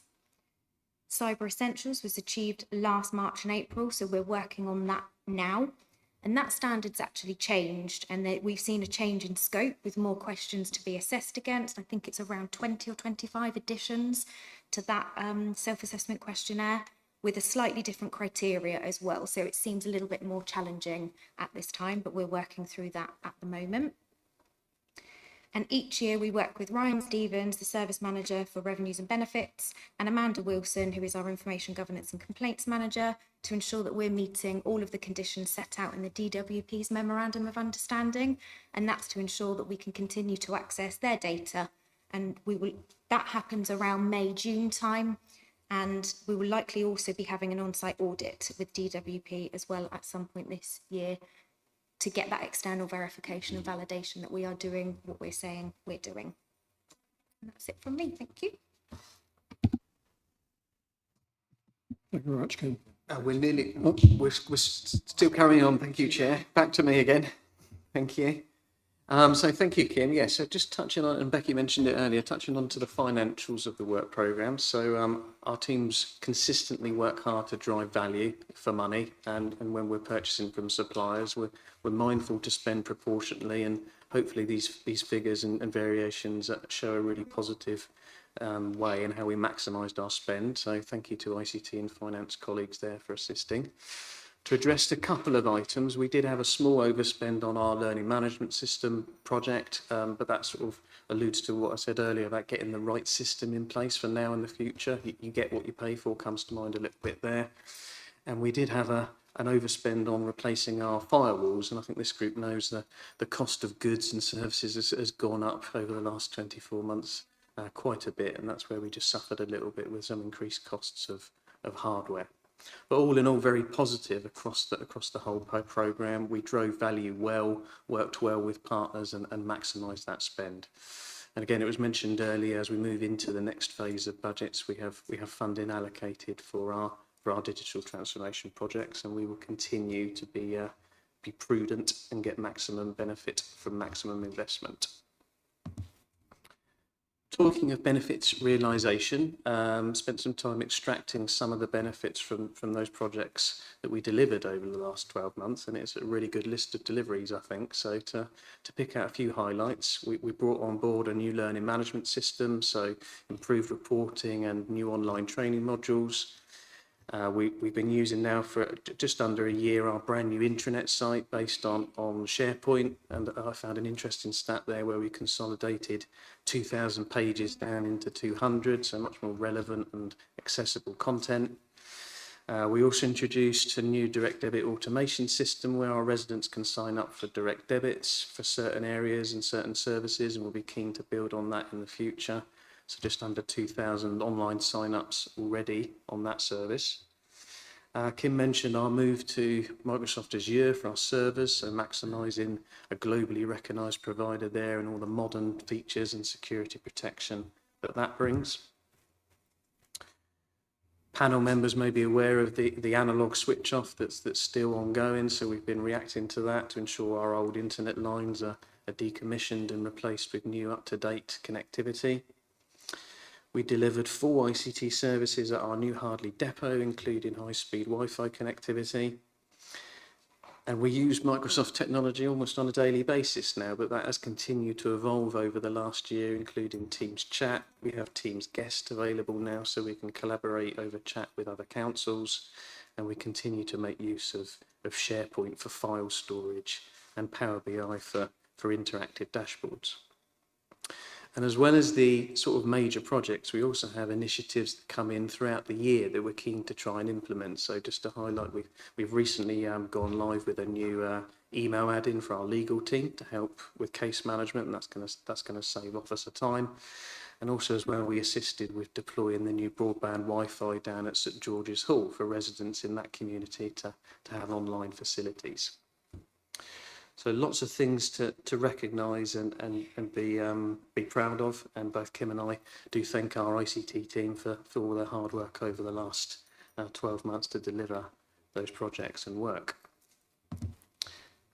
It continues, technology changes, LGR is present now, so yeah, our focus is moving forward, delivering that ICT work programme of digital transformation projects, that core suite of projects, as well as sustaining and maintaining what we have now. So Kim alluded to some really interesting stats there of maintaining what we have now to ensure we can carry on doing the day job, as well as introducing the digital change. So we've got lots to keep us busy over the next 12 months. So again, we thank our teams for all their assistance. We thank this panel for your feedback over the last 12 months, and hopefully that gives a positive flavour of what we've delivered in ICT. And that concludes our update. Back to you, Chair. Thank you very much. Rich, I was just looking at your financials, which were at the bottom of the first spreadsheet. There's some figures which 4223122. What do they represent? Is that the total columns, Chair, you're referring to? It's not the total columns. Noted, Chair. Thank you for highlighting that. I will liaise with colleagues to double check that. Thank you. Okay. And I used the direct debit to change one direct debit to another yesterday, and it was so easy. Great to hear. Thank you for the feedback. Does anybody have any questions on that? Yes, Councillor Lane. Firstly, I noticed you're overall under budget, so I think individual items could be completely understood. On phishing and malicious content, you mentioned what got stopped. Did any get through? I'm really pleased to report that no, they didn't.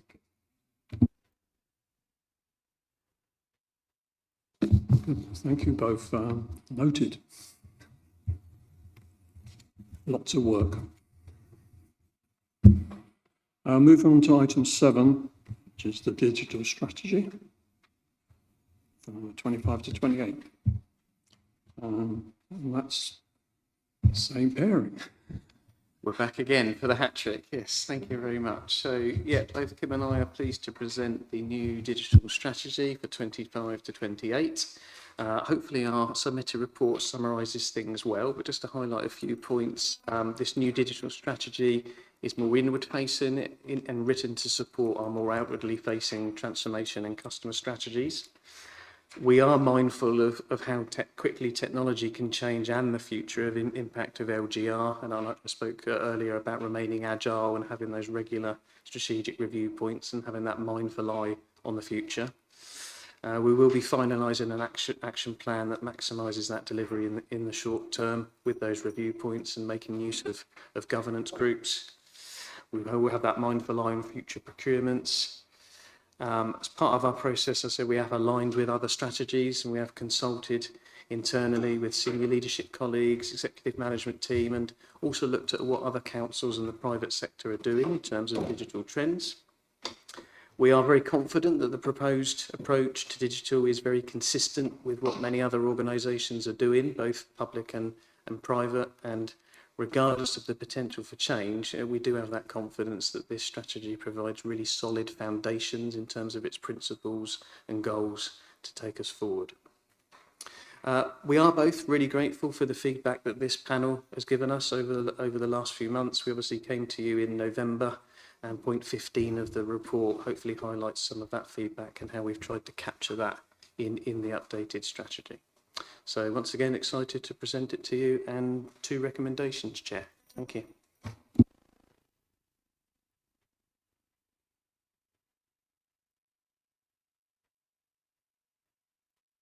Comments from anybody? That's David. Just to say thank you very much for the strategy. I'm not an IT expert, so I won't comment on certain aspects, but it all looks quite good to me. That's the way. I also would like to thank officers because it's encouraging to know that points B and D I remember specifically mentioning in a panel, taken to your advice, and they're now in the report, which is excellent and much appreciated. So thank you very much. So it's nice to see that actually in there and part of the strategy. Thank you. Thank you. Concur with that. Thank you very much for that. Oh, Councillor England. Just like to also endorse, thank you very much, both the presentation. Great, good work. Thank you, Rove. Move on to item 8. So over to you, Philip. Thank you, Chair. I'm Philip Marston. I'm the Estates and Valuation Manager. The report before you is to update you on the Council's development at Platinum Jubilee Business Park in Ringwood, and in particular the removal of the condition to achieve BREEAM Very Good accreditation. The Council purchased employment land in 2019 under the asset investment strategy and continued with a process of developing and constructing a new business park. Part of that development involved sustainability measures being in place in the development, and in particular a desire to achieve the BREEAM Very Good accreditation. Section 5 on the report itemises some of the things that the BREEAM accreditation covers. It's not just about energy efficiency, it's also about transport, materials, management, waste and so on. So quite a lot of background and information as part of the accreditation. As the project progressed under construction, we appointed consultants in 2020 to help us try to achieve this accreditation, but it was quite clear as the construction process proceeded that we were looking very unlikely to achieve the mandatory credits required under that. Many BREEAM criteria requires early stage planning and implementation to achieve the required standards. One of the difficulties was that we bought the land from another company, and many of the actions were not done by the previous landowner, and indeed we weren't able to get the information, or it didn't exist. So under that, there was a planning condition imposed later in the development to achieve BREEAM Very Good. So we had to, last year, go to planning committee to get that condition extinguished, and it was successfully extinguished. The recommendation was to obviously come back to scrutiny and fill in a bit more of the detail. On the positive side, with the development, specifically £250,000 was dedicated to sustainable elements of the development. And in section 16 of the report, it highlights some of the things we included. Photovoltaic cells, electric vehicle charging points, and flood risk assessments, and all these things were done. So all the practical actions that we could do to try and achieve BREEAM were carried out. The fortunate failure was documentation, notes of minutes and so on that either happened or didn't happen between us becoming owners of the site. So BREEAM aims to push projects over and above beyond best practice, and therefore it stands, it has specific requirements. If you don't meet any of the mandatory criteria, then you fail automatically. Regrettably, there's a clear implication on the lapse of actions and timing of BREEAM aspirations, but positively, the business park has now been finished for almost 2 years. Over 72% of the floor space is let, which is way beyond the original business plan expectations. Of all the occupiers, which a lot of them are local businesses, none of them have actually raised any issue with the fact that development is not BREEAM accredited.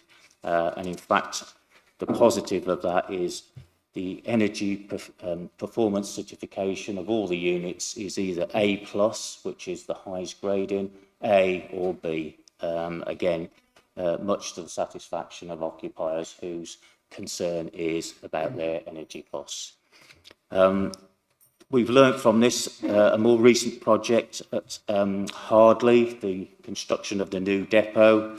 I'm happy to report from that we are likely to achieve BREEAM Excellent accreditation on that. So quite clearly, it's been a learning process. Happy to answer any questions. Thank you.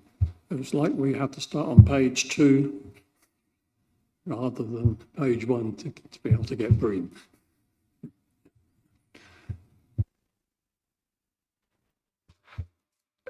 Yeah, I mean, this is very disappointing, I'm afraid. It's another example of a project that I don't know why has gone wrong.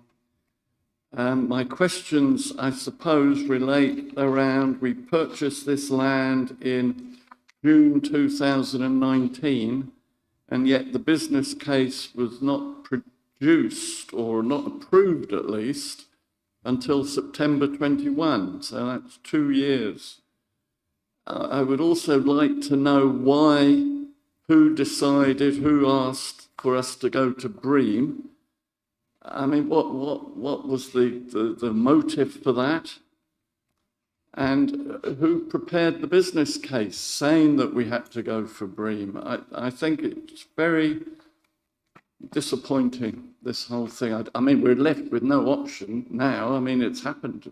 We have to accept it. But it's to avoid these sort of problems in the future is my interest. Thank you. Philip, you want to come back about that? Yeah, sorry. On the as an organisation, obviously, we should be developing projects to the best quality that we can. So it's automatically that we should try to get the BREEAM Very Good accreditation. Although during the development, when as a council we applied to vary the existing planning permission, that's when it was a planning condition, hence why we had to extinguish that when we were unable to achieve that.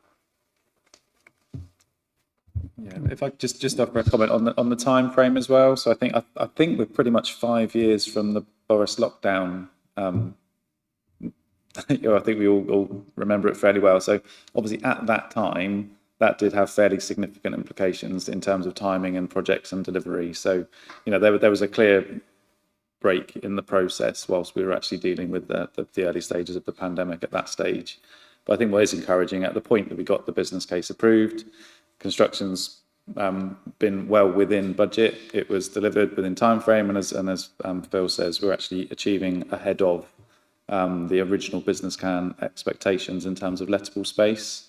So I think other than the BREEAM element, from my perspective, I think the project's been a huge success in terms of what it's actually delivered. Yeah, I accept that, and I think it's a credit to this council that it's been done. But what upsets me is that we've spent money. I mean, we commissioned a consultant in 2020 to try and achieve BREEAM when we should have known it was impossible. So we've thrown money away. That's all I see. Thank you. Chairman, this was one of the first building projects that this council took on once BREEAM had become one of the ways forward. And as an initial proposal, we wished to achieve it. We had very little experience or knowledge at that point when we expressed that desire. We just felt that if it was possible, we would take it forward. As we worked into the case, it became clear as we learnt, and it was a learning process, it really was a learning process, that actually BREEAM is not simply about the energy efficiency and the storage, but it is also about the documentation to support that. And I understand that.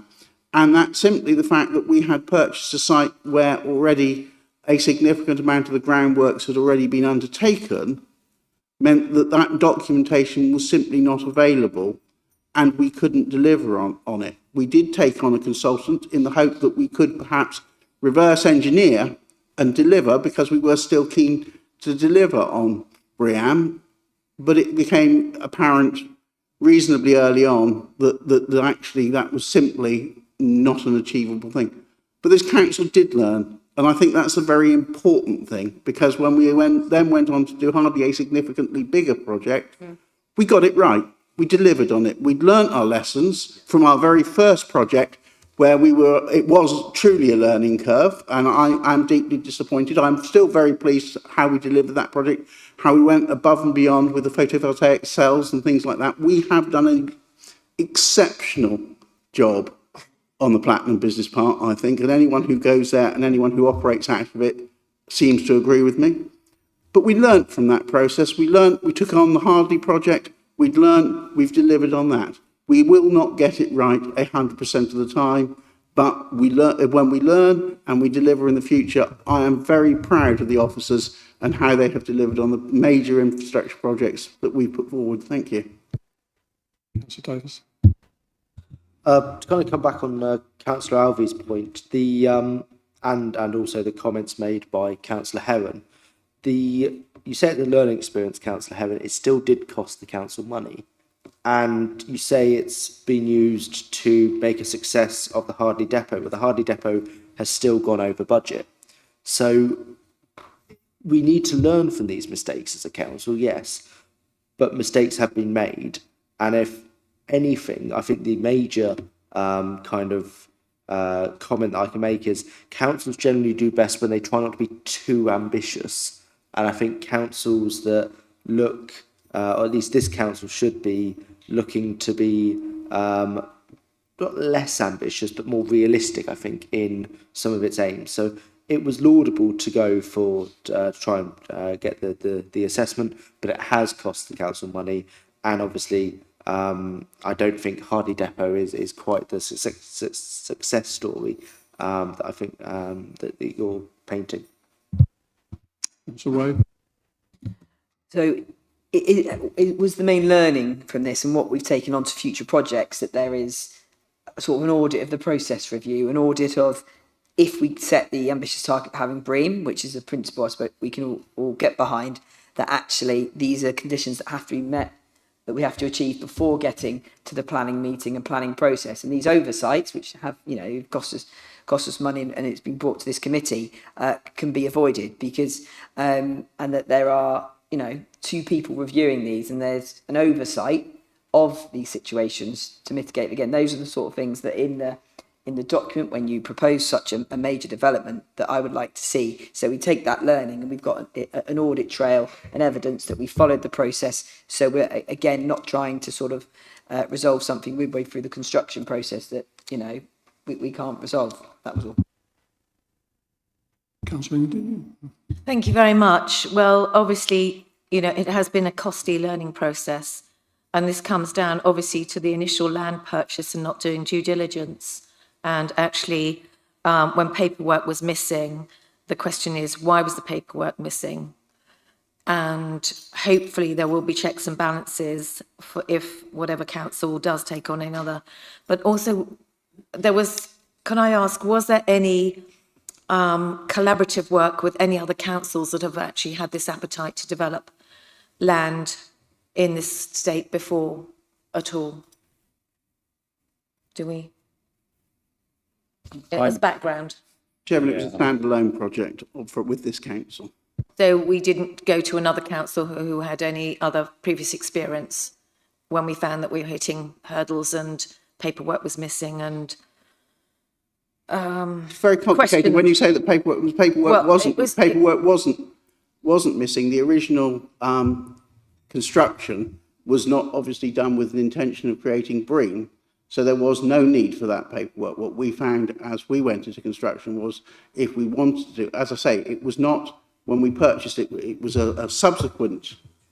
We never went into the project with a guarantee to deliver BREEAM. It was a aspiration that we found was undeliverable. Unfortunately, between the aspiration and the delivery, the planning committee put on a condition that was simply unachievable. So it was actually a technical error, I suppose, in the planning process, whereby they tried to submit a condition. It's a bit like sort of building a 10-storey house and then coming back to change the roof tiles, and then the planning committee submitting that it shouldn't be over 5 stories high. It's an impossibility to deliver on. So there was no error in it per se. There was an aspiration when we took on the site and purchased it. As I say, it was the very first of our projects looking at BREEAM, and BREEAM was still relatively new as a concept, and it was discovered that actually that process has to start on day one. We purchased a site that already had drainage and roads in, and so it was not achievable. Thank you. Through you, Mr. Chair. In response, the word missing papers was what was brought up in the report. So also the other thing I was questioning possibly, which is after the horse has bolted and the stable door and all that sort of scenario, is the consultant. You know, when was this actually flagged that this is going to be a really difficult thing to achieve? It became apparent as once the condition was imposed by the planning committee. It then became apparent that this was going to be a difficult thing to deliver on. We then went obviously to consultants who specialised in this area to see whether there was any possibility of retrospectively generating that paperwork fairly shortly. And without a huge amount of expense. I mean, this is still a commercially viable proposition for this council, which is what it was intended to be in the first place. It became apparent that actually there wasn't. We then had to obviously come back to the planning committee to resolve the planning issue. Thank you. And obviously this is, as I'm going to say, it's obviously a very expensive learning curve for this council, and obviously very probably interesting situation that the original owners of the land were probably quite glad to relieve themselves of their ownership. Sorry, it wasn't commercial. Commercially, this still stacks up as on the business case as proposed by this council. So it wasn't costly. It still returns a net return to this council. What it didn't do was achieve the BREEAM standard. It was delivered within budget, so there was no overrun on the cost on that. So it didn't do anything. The only thing it failed to deliver was the original aspiration to deliver on BREEAM. But as a commercial venture, it did and continues to snack up and deliver a return for this council. It is nowhere near. Anyone who mentions it being a costly mistake is incorrect in that statement. Well, thank you very much. Last question, and then we'll close this. Thank you. I'm kind of going back to something Councillor Alvey said, because I don't think some of his points were addressed. Clearly, somebody cocked up somewhere. If it was only ever an aspiration, which you're saying, and you appear to be blaming the planning committee and the planning process for setting it as a condition, why was it not made clear in the planning process that it was only ever a aspiration? In what part of the planning process did it come up that it was going to become a condition? You seem to be saying that that was foisted on you by the planning committee, but the planning committee didn't do that just out of the complete thin air. It was obviously something that you guys had said. So because I'm obviously the planning committee chairman is behind you, so obviously be wary of your response. Yeah, it feels something like your head. Yes, but clearly I just feel like perhaps the planning committee might have a different opinion to you in terms of where that has come from. Why has BREEAM become a thing that was then a planning condition? From my understanding, and it is my understanding, and I will accept correction from the chair of planning sat behind me, because she was much more involved in that process than I was. We came up with an aspiration to achieve BREEAM excellence. It was what we were aiming for, and at that point we had not established the issues that would preclude it. When it came to planning, I think they were over-enthusiastic and added it as a condition without anyone fully understanding, whether that be our development team, whether that be the planning department, that actually they were imposing a condition that was simply not achievable. So it was just unfortunate, and unfortunate issues happen. You say that we should not push ourselves. Mediocrity is very easy as a council. Any council can be mediocre. I strive for this council to be exceptional. Exceptional will produce issues, but I still would rather strive to be exceptional and face those challenges than to be mediocre like you propose and avoid them. Yeah, Alan, would you like to? Yeah, I was just going to add briefly, from the officer perspective, I do think there should have been that potential opportunity to push back on that condition at planning. So I'm happy to put my hand up and say, actually, as officers, I think we did miss an opportunity to push back on that.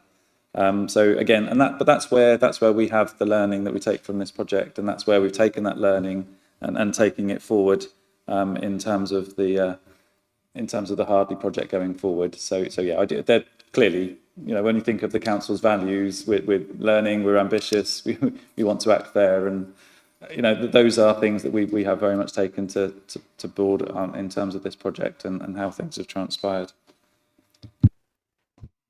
Thank you. I'll come to a close on that one. Just a recommendation is for us to consider that one, which we have done.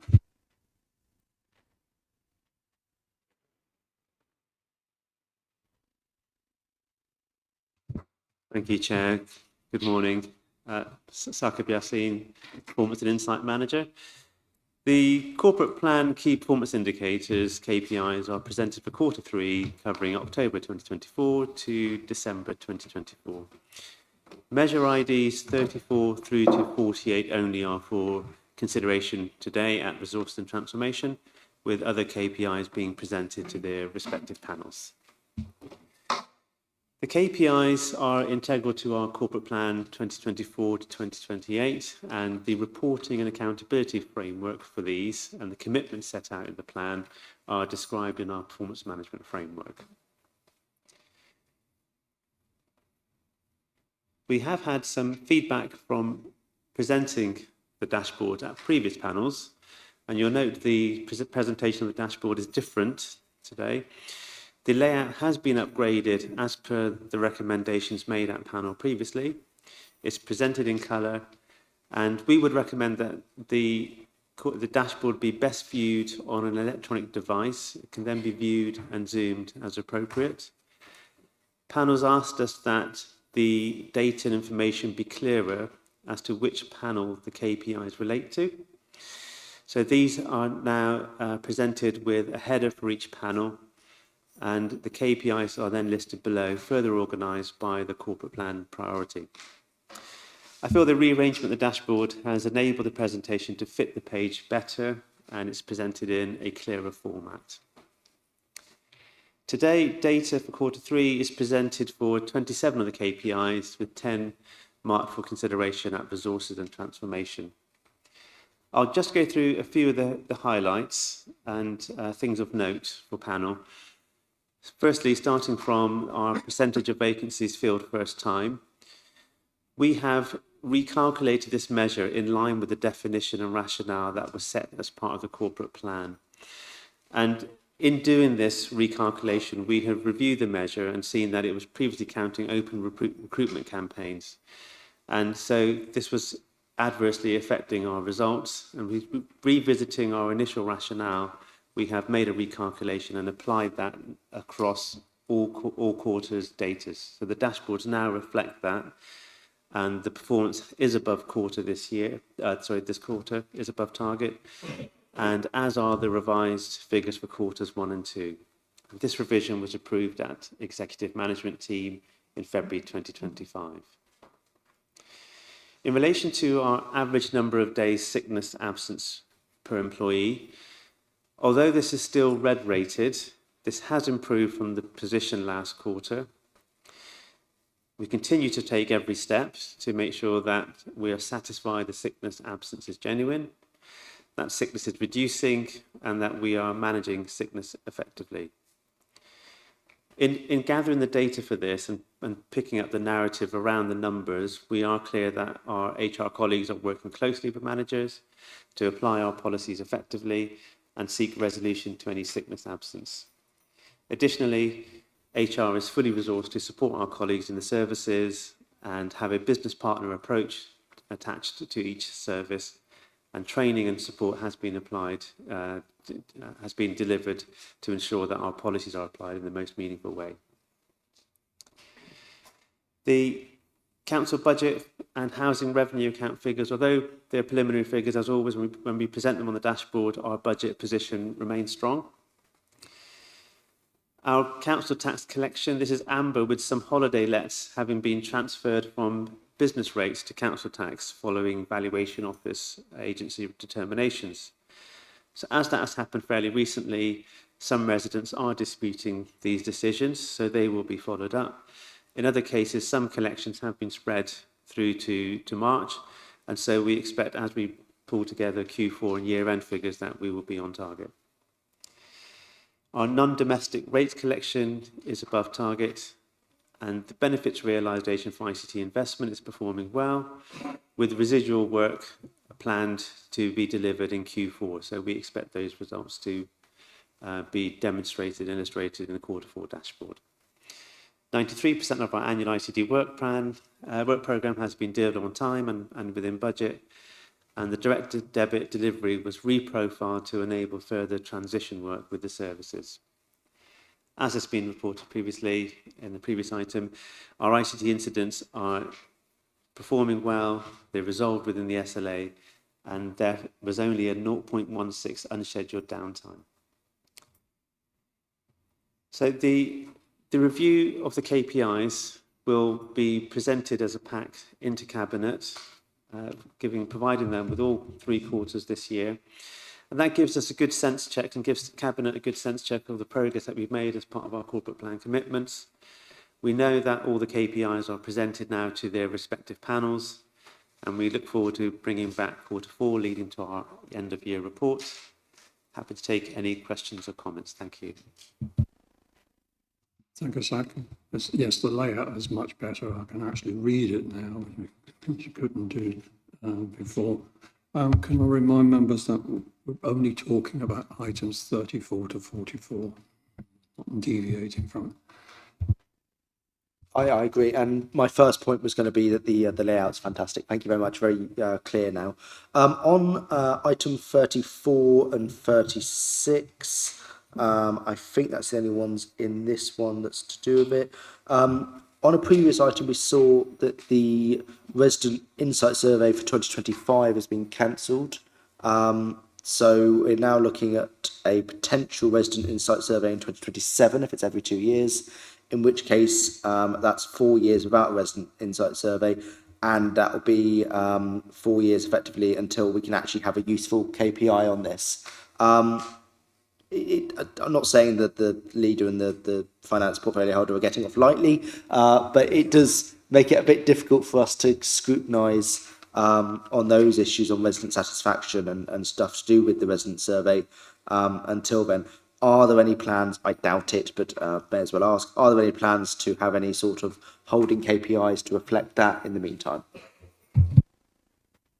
Sure, certainly we, for the reasons outlined in the previous items, we've reprofiled our priorities, and the recommendations were made as part of that item.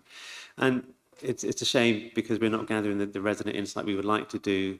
We know that there are lots of variable and external factors that would actually influence the results that we would get, which would render a set of results that were probably not aligned and able to get a nice and neat benchmarking and a journey. So it is a shame. As part of our Q4 and year-end report, we will be reviewing the targets and the effectiveness of the measures. So we'll be taking that in for a decision at Cabinet to decide what to do with these KPIs, whether they can be withdrawn or if there are alternative measures that we could bring in. Councillor Wade?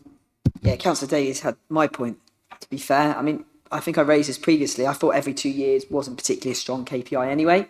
I think some portfolio holders have far more manageable ones that can be looked at quarterly versus some others. You know, the finance and the housing portfolio holders in particular have got quite manageable KPIs that you can see quarter to quarter, while some others, like planning and economy, don't. And I wonder if instead of the resident satisfaction, there could be links to asset strategy, engagement with town and parish councils. So we can be sort of adaptable to sort of our new priorities and what we're working on for the next few years. I mean, I could mention LGR, but I don't know how you make that tangible, if I'm honest with you. Now, our job obviously is to scrutinise them, but it would be, you know, you couldn't put anything in there that could really be monitored quarterly, but the asset strategy, engagement with town and parish councils is one.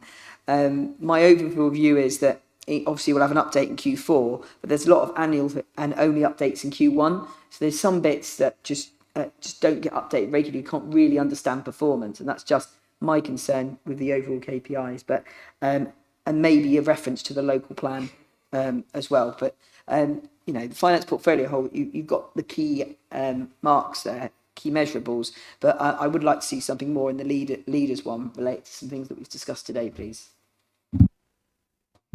Thank you. Just to come back, if I may, on that. I think it was raised at the last panel as well, resource and transformation, and we do try and bring a whole programme of reports back, so there will be. Yeah, we'll certainly take that away and look at it, but we understand that there are other reports, such as the transformation details that are presented today, and as the developments progress, there'll be further rounded conversations and updates on the customer journey and the changes we're applying there. Your comments be noted. Councillor Adams. Yes, having been on the bench for many, many years, I'd just like to see you're talking about council tax collection. Do you anticipate, obviously you don't expect 100%. You get to a point where there are certain losses on the way. I shall have to look at the year-end position, but we do have, there's always a certain amount of residual debt that we carry forward, and that is planned for. It is one of those measures, and I was speaking to Ryan, who does our collections, that it's one of those measures that when we've done the graphics on this over the target profile, the actuals sit very nice and neatly on the line. So we've got a good history of collecting council tax, and the targets that have been attached to this fit very well with our performance so far. Thank you, Zach. Note the contents. Thank you very much for your input on that.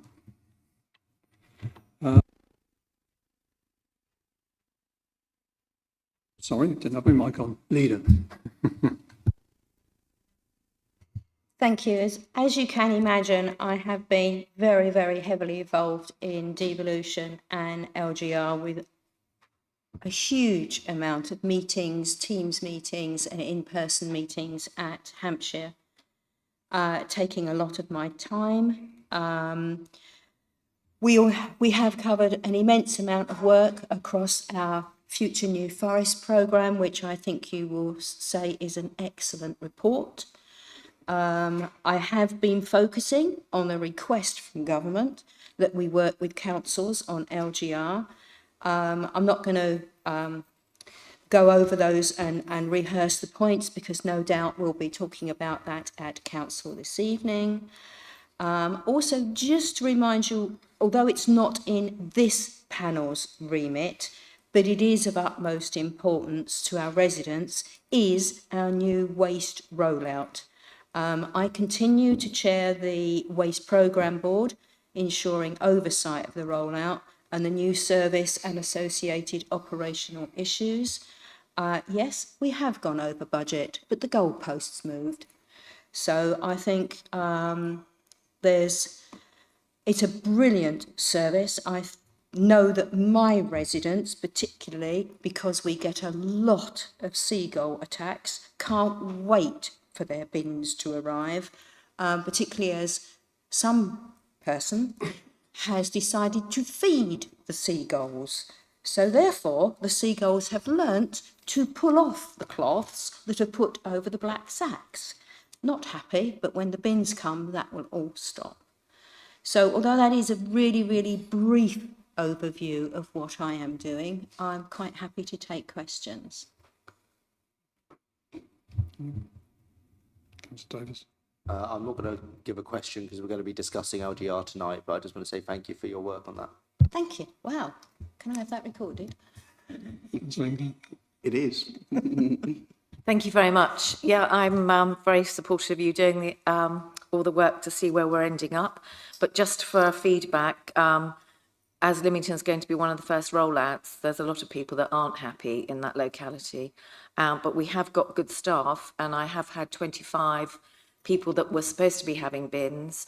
When I was speaking to the right person at the district council, were able to reassess the situation, and 25 people have been rezoned. That's the way I'll put it. So that system is working, but I think it might be quite protracted for a little while until everyone settles into it. Thank you. At least it's not another 25 residents happy. They are, but they were very unhappy because they actually did challenge it, and they got the terribly sorry, we're not going to reconsider. So this was after an intervention and conversation that the person did take a different view on it. But thank you very much. Councillor Wade.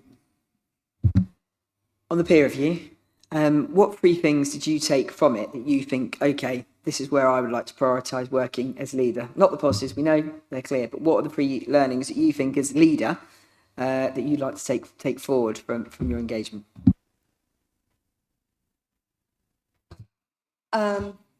Well, firstly, I think that we got a gold star and a good pat on the back under the new administration of Kate and myself. I think that has been very welcome, and no thanks in part to Becky and her team. She did a fantastic job of presenting all the documents to the peer team. What I will take away is that now, under the LGR lens, which has been kind of referred to, but wasn't referred to as much as had it have happened before the peer review, is that we have limited time. We have to remain focused on what we feel we can actually deliver. We've still got work going on in the background, but we do need, and particularly myself, to concentrate on what we can deliver and what is going to help our staff, our residents, and us getting the very best deal that we can, because we are a unique and special place, and this has to be taken on board. We don't want large city areas. They don't understand the forest. So it's looking at it through a different lens, but being focused at the same time. And I can't tell you this is going to happen there or this is going to happen there. That's not in my gift. But my God, I can make the best case I can. And that's what I take away from the peer review, because they gave me that guidance, that confidence. This is what you need to do. This is what you need to focus on. And whilst we were focusing on a transformation to make the council a better place before the LGR, we again have taken that transformation to what is realistic and are applying that to our staff, which will give them the very best opportunity for future employment, for taking us forward.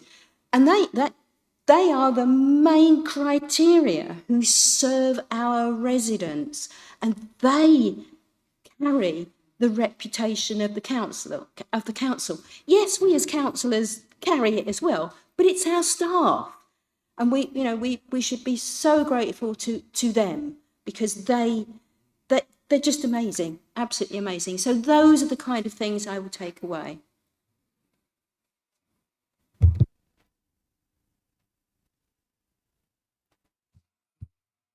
Sorry, did you have a question? No. Councillor Heron, please. Chairman, at the risk of making far too many members happy, I don't think I have a great deal to say. I would just like to highlight 2 areas. First of all, our finances as we go forward into the next year in a good and robust position. We have been hammering out and dealing with some curveballs that central government have thrown us in their final settlement figures, which never seem to be quite so generous as the rhetoric would imply when they're talking to the media. But we have coped with that, we have dealt with that, and we continue forward with it. The second area of my responsibility as we go forward is to remind you all of the phenomenal delivery that our Revs and Benefit Service go. They have finished writing to all the businesses within our community. They are now in the process of sending out and sorting out all the bills for the council tax. It seems a simple process. But every single household has to have a piece of paper, and every single household has to have that checked to see whether they are eligible to such matters as a single person occupancy discount or special circumstances. It is a phenomenal amount of work, and I am, as always, in awe with the way in which we deliver that service. The final service I'd like to mention is our ICT. As you saw from the presentation, that is over 1,500 attacks on our system every single month. And it only takes one to break through for you to turn on your computer and get some message on it. They are amazing. And with the development of AI, the criminals, the deceivers are learning to use this, and AI is actually developing their own programs on how they attack us. So they don't have to figure it out. If they have an attack that doesn't work, they have an AI program now that's revising and modifying that attack and sending it back to us. So to deliver it, and that is why such things as, I don't know how many members here today have had their computer updated to Windows 11. We are running ahead of the schedule. I think it is October that support ends on Windows 10, or the updates end on Windows 10, and we will be ahead of that. By the time we get there, we will have all our computers running, all those devices, those thousands of devices, running on Windows 11 and protected as best we can. And that is just a tiny bit of what our ICT department, a tiny, tiny fraction of what they are delivering, but vital that we can carry on the business that we do. And as I say, I'm inordinately proud of the way they are delivering that service.